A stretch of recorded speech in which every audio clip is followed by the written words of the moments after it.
Alright, where were we again? Oh, yeah, right. Pain, and just a little splash side helping of pain. You know the rules by now, unless you're watching part 2 first, and in that case, you're probably even more insane than I am. But anyways, let's just get to the actual video.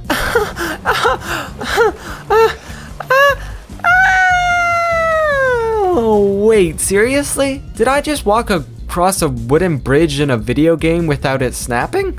Did my neck snap and I went to heaven? What is this? What the hell is this? I know, right? Well, at least we didn't die. Then again, dying wouldn't have been that bad either. It's actually quite up high on my to-do list. Wait, where's my gun? Well, I'm not complaining. Wait, where's my knife? Where's my knife? There were a couple of big brain puzzles, and I mean, besides the creepy replica of Mia that Ethan keeps on fondling, there isn't that much to say. Stuff gets boring when I'm not allowed to stab it. Seriously though, this replica is crazy realistic. Like look, they even got the bullet hole in her head. Sorry Ethan, too soon? Right. It happened earlier today, too soon. To be honest, this game has kinda put me through a lot. I'm just the teensiest bit desensitized. Nothing can scare me anymore. Holy fetus. I thought that was organs on the floor. That would have been normal, but no. It's an umbilical cord. No.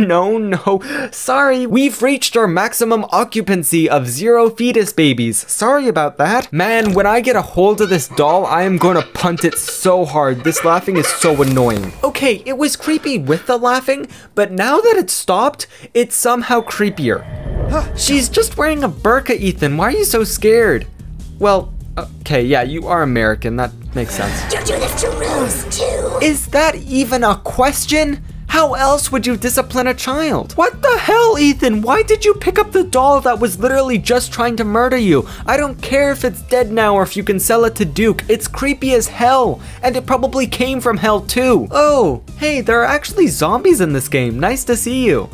Well, not nice since you're trying to eat my face off, but you get it. Man, how the hell have I killed a demon dragon lady, a little doll girl, and now I'm struggling to gut this chicken? We moved on to the next bad guy who has a part of Rose, and on the way, this happened.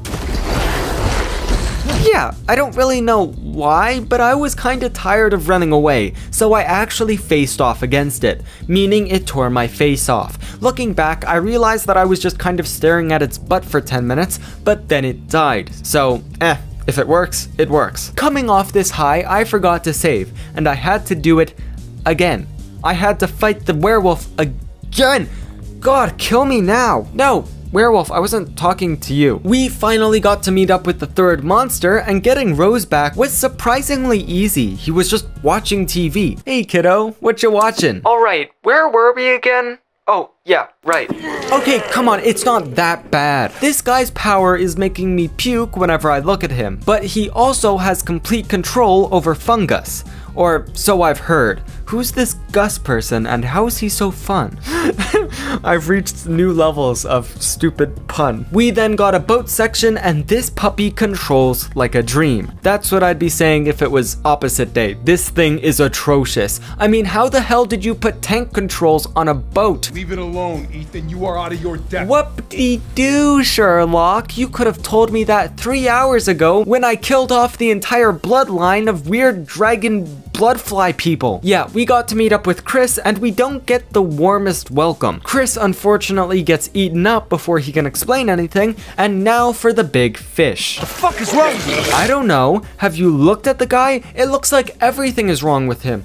God, nothing should have that many eyes. So how the hell do you kill a massive monster like fish? No. You get rid of the water. Luckily, this place is right next to one massive dam, but unfortunately, the crank we needed broke. And on my way to get a new one, I had to shoot once. Hey, Ethan, how about we use your other hand to grapple? You know, the normal one? Well, okay, that one isn't normal either. We finally got to fight the big fish man himself, and at first, this was a piece of cake. 10 minutes later, and it's a piece of vomit-filled cake. I was still fighting. This guy's health pool is massive. Get it? Pool? Because fish? Actually, well, you don't find fish in pools, it's water. Did I just talk to myself? Seriously, this guy's attacks aren't too bad, but it takes forever to whittle him down. I was basically just playing a clicker game, except, you know, it gives you nightmares. The aim of this game is to damage him enough for him to show his head, but that's also where he attacks. So I ended up using half my heals on this boss alone. Hey, Ethan, I know you love your knife, but how about using that axe as well? It's right there. I think it would be pretty handy for, you know, the whole not dying thing. Knock off Magneto then called us up on the telly to offer us a peace treaty. He'll give us a part of our daughter for free. I mean, sure, what can go wrong with trusting the shady demon man after I've killed basically most of his family? Aww, Rose is waiting for you. That's a nice sign. Oh, Rose, Daddy's coming for you. Nothing's gonna stop him. But first, I gotta slaughter these rams. After that, I completely forgot Rose existed and started to explore the entire map for tiny little secrets. I mean, none of it will really help me since money is useless, but why not?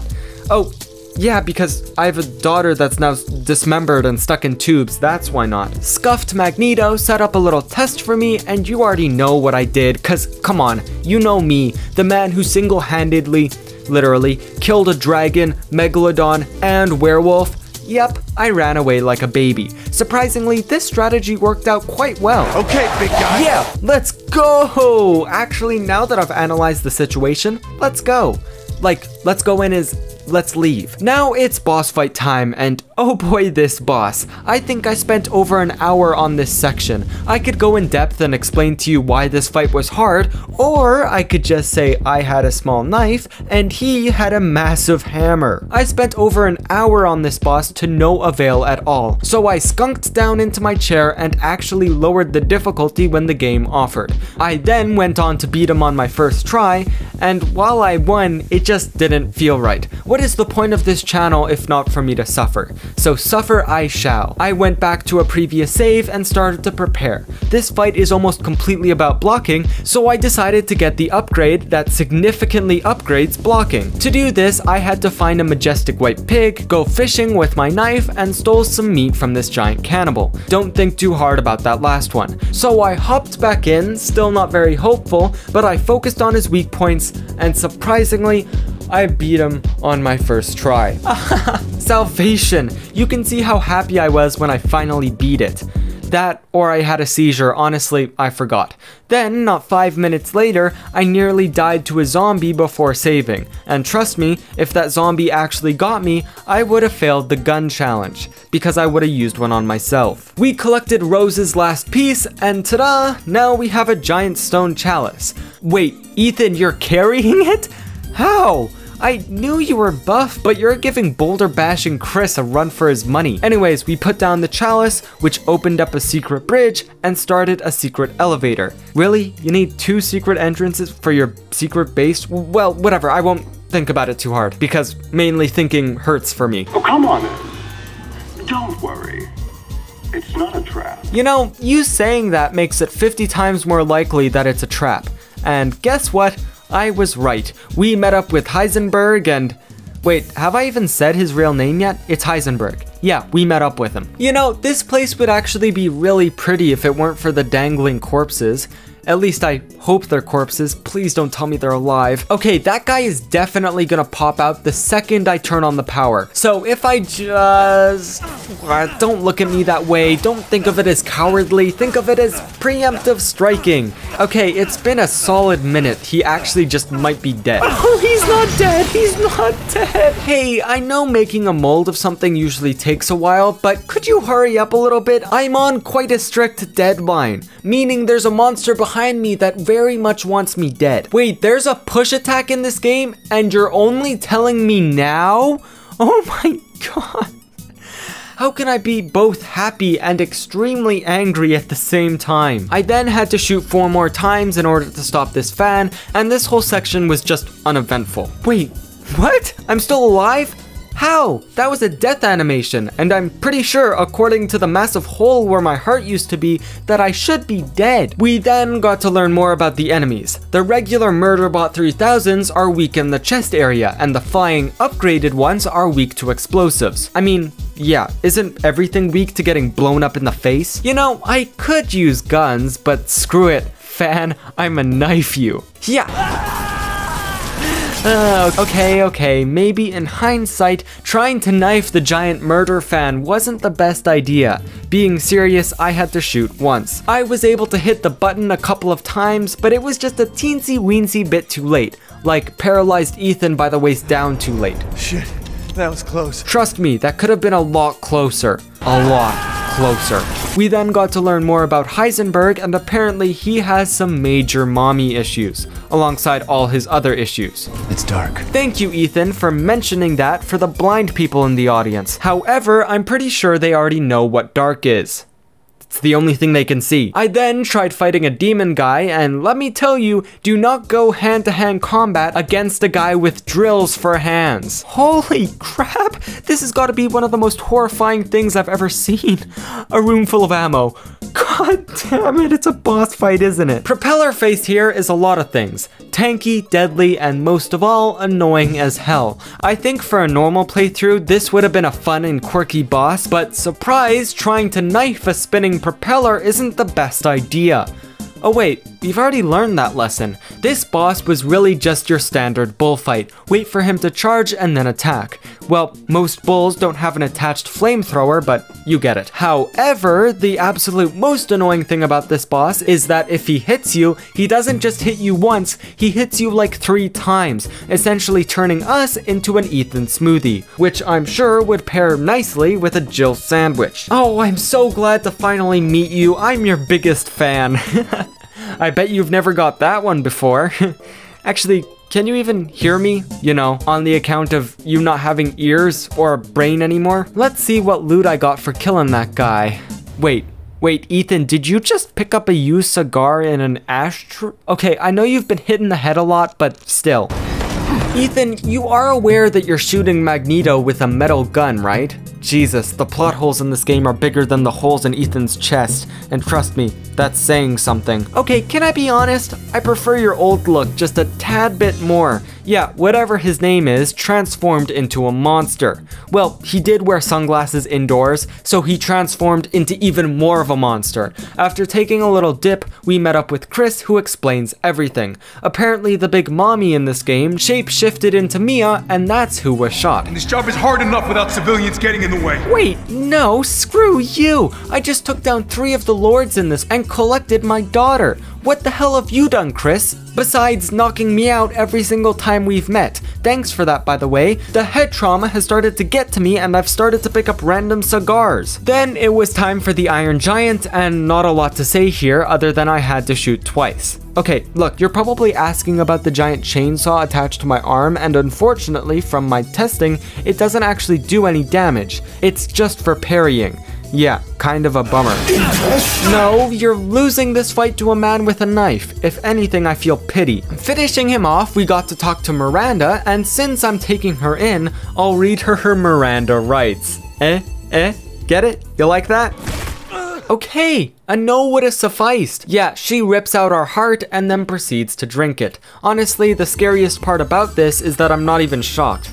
What has this game done to me? With Ethan dead, we then got to play as Chris, and thank the lords, we got an upgrade to our knife. I don't really know how it's upgraded, but I don't care. This section was just a mad dash while I went mad. There was little ammo drops, and while I don't really need it, they also had heals, so I made sure to stop by every single one. Running away from the hordes, we finally ran into our old hammer friend again, and my god, needless to say, I wasn't really up for the fight. On top of just having to knife, the game expects us to satellite strike the hammer guy. Unfortunately, I can't do that. Thankfully, Chris is pretty much maxed out with upgrades, and I found that crouching let me stun lock the guy. How is me putting up my arms blocking a mace quadruple the size of my head? I won't complain. Chris found the fungal fetus and took it out with a knife attached to a C4. Hell yeah, the pipe knife finally became a reality. Oh, so this is Miranda's twisted family. I finally got to see family photos and they're this. Ugh, I wanna die. We free Mia, yeah, she's alive somehow, and while escaping, we finally get back to Ethan, or what's left of him. We learn that he's actually been dead all along, and that's why he's been able to take so many beatings without dying. He was immortal. I mean, except for the times he's actually died, but whatever. We finally get the final boss fight, and wow, this sucked. For Miranda's first stage, you can just duck and swipe, but then she transforms, and ugh. This flying one is the worst, because her hitbox is all janky and it's almost impossible to hit her. Thankfully though, it doesn't take long for me to handle it. However, it did take all 10 of my heals. With that done, Ethan finally sacrifices himself to blow up the village, and ta-da! We're done. Anyways, if you liked it, then you can like, subscribe, comment, all the fun stuff. And I will, see you next week. God damn it, what did I say about tetanitis?